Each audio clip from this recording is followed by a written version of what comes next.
25 सप्ताह की कार्य योजना के अंतर्गत आज आपके समक्ष 10वें सप्ताह के छठे दिन कक्षा 1 की हिंदी और गणित की शिक्षण योजना प्रस्तुत है। आज छठे दिन हम मौखिक भाषा विकास के लिए जो भी चयन करेंगे वो है हमारा कहानी पोस्टर। इसमें यहाँ पर जंगल का चुनाव नामक पोस्टर लिया गया। अगर आपके विद्यालय में ये पोस्टर है तो ठीक है, अन्यथा आप दूसरे पोस्टर को भी ले सकते हैं। जंगल का जो भी पोस्टर है आप उसको ले सकते हैं, खेत या जंगल का। सबसे पहले हम मौखिक रूप से कहानी सुनाएंगे 7 से 10 मिनट। इसमें आप पोस्टर को दिखाते हुए बच्चों से चित्र के बारे में पूछेंगे और कहानी के शीर्षक का अनुमान लगाने के लिए बच्चों से कहेंगे। कहानी को पढ़कर बच्चों को सुनाएंगे। बच्चों का जुड़ाव कहानी से बनाए रखने के लिए बीच बीच में आप 3-4 बंद छोड़ के प्रश्न भी पूछेंगे, जैसे चुनाव कहाँ था आदि। इस तरह से आप बच्चों को उसी पोस्टर में से जो चीज़ें बच्चों को दिख रही हैं या बता रही हैं, आप उसी से संबंधित क्वेश्चन पूछेंगे। कहानी पर शब्दावली विकास, यहाँ आप 7 से 10 मिनट का समय लेंगे। कहानी में आए कठिन और अमूर्त शब्दों जैसे चुनाव, घोषणा, सुरक्षा आदि के अर्थ के परिचित संदर्भों से जोड़ते हुए समझाएं, क्योंकि बच्चे के लिए ये शब्द नए होंगे। उनको नहीं पता होगा कि चुनाव, घोषणा या ये शब्द क्या होते हैं, तो आप उनको उनकी ही भाषा में, उनके ही परिवेश से जोड़ते हुए इन शब्दों के बारे में बताएंगे। फिर बच्चों द्वारा आपस में चर्चा करने के लिए आप 5 से 7 मिनट देंगे। कहानी समाप्त होने के बाद बच्चों को आप जोड़ियों में बांटकर कुछ प्रश्नों के माध्यम से कहानी के बारे में उनसे बातचीत करेंगे, जैसे शेर की जगह आप होते तो क्या करते आदि, ताकि बच्चे चिंतन अनुमान के आधार पर उन प्रश्नों का उत्तर दे सकें। लेखन कार्य में आप 7 से 10 मिनट का समय लेंगे। बच्चों से कहानी से जुड़ा कोई भी चित्र बनाने के लिए कहें और फिर बच्चों से अपने साथी को दिखाकर उस पर थोड़ी बातचीत करने के लिए कहेंगे। फिर किन्हीं 3-4 बच्चों को आप सभी के साथ अपने चित्र पर बातचीत करने के लिए कहेंगे। दूसरे कालांश में हम डिकोडिंग पर कार्य करेंगे, तो इसमें हम इस सप्ताह सिखाए गए वर्णों की पुनरावृत्ति का कार्य करेंगे। इस सप्ताह हमने म और न वर्ण को सिखाया था, तो हम उन्हीं का अभ्यास करेंगे। 3 से 5 मिनट हम वर्ण पहचान पर कार्य करेंगे। यहाँ पर आप कुछ परिचित शब्दों की आवाज़ को तोड़कर या जोड़कर बोलेंगे और पहली आवाज़ को अलग करेंगे। फिर कुछ बच्चों को इस सप्ताह सिखाए गए वर्णों से शुरू होने वाले शब्दों में चयनित वर्ण ढूंढकर गोला लगाने को कहेंगे। फिर आप उनकी पाठ्य पुस्तक या सहज या लाइब्रेरी की पुस्तकें या फिर प्रिंट रिच सामग्री, कक्षा में जो भी प्रिंट रिच सामग्री है आपकी, उसमें से उस वर्ण को, जैसे कि न या म वर्ण को ढूंढकर उस पर गोला लगाने के लिए कहेंगे और फिर उनको अलग अलग तरीके से लिखने का अभ्यास करवाएंगे। उसके बाद गतिविधियों की जब बारी आती है, तो गतिविधि 1 में आप 5 से 7 मिनट का समय देंगे।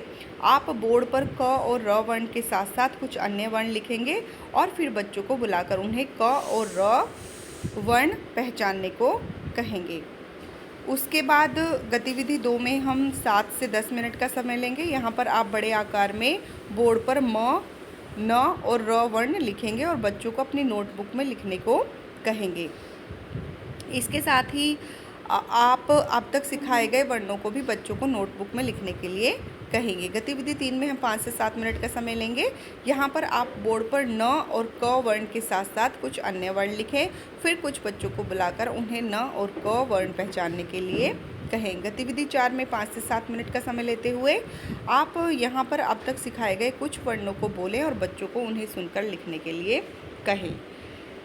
तीसरे कालांश में हम लोगोग्राफिक पठन और रेमेडियल कार्य करेंगे। तो यहाँ पर हम जो लोगोग्राफिक हमारा पठन होगा उसके लिए पहले से ही हम संसाधनों की नामों की सूची तैयार करेंगे।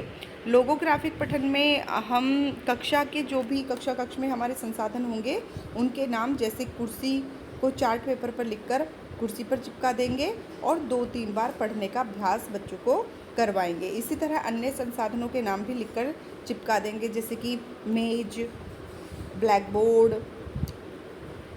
और बैग, अलमारी। इस तरह से इन सभी की पर स्ट्रिप्स बनाकर चिपकाएंगे और 3-4 बार उनको पढ़ने का अभ्यास बच्चों से करवाएंगे। अब आप स्ट्रिप पर लिखे कक्षा संसाधनों को ज़मीन पर फैला दें। अब आप एक एक कर सभी बच्चों के नाम और उन्हें कोई भी एक स्ट्रिप उठाने को कहें और दिखाते हुए लिखे हुए नाम को पहचानने के लिए कहें। अगर बच्चे इस स्ट्रिप में लिखे नाम को नहीं पढ़ पा रहे हैं तो आप उनके लिए पढ़ दें। हो सकता है बच्चे नहीं पहचान पाएँ, क्योंकि अभी ये बच्चे नहीं पढ़ पा रहे हैं तो ना पहचान पाए तो आप उनकी मदद करेंगे।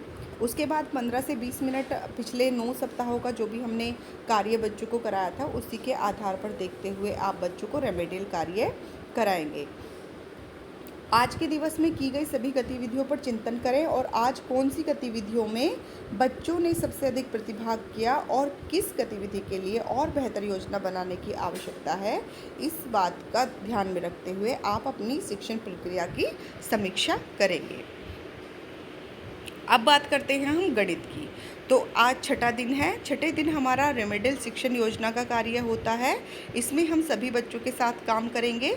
जो भी हमने कल आकलन किया था उसी के अनुसार पर हम बच्चों को जो भी कठिनाइयाँ आ रही हैं उन्हीं का निवारण करने के लिए रेमेडियल शिक्षण योजना सोचेंगे और बनाएंगे। यहाँ पर आप जो भी आपकी रेमेडियल शिक्षण योजना होगी वो आप स्वयं तैयार करेंगे कि किस तरह से आपको बच्चों को कराना है, किस तरह से आपको गतिविधि करानी है तीसरे कालांश में, और किस तरह से आपको कार्यपत्रक बच्चों को भरवाना है।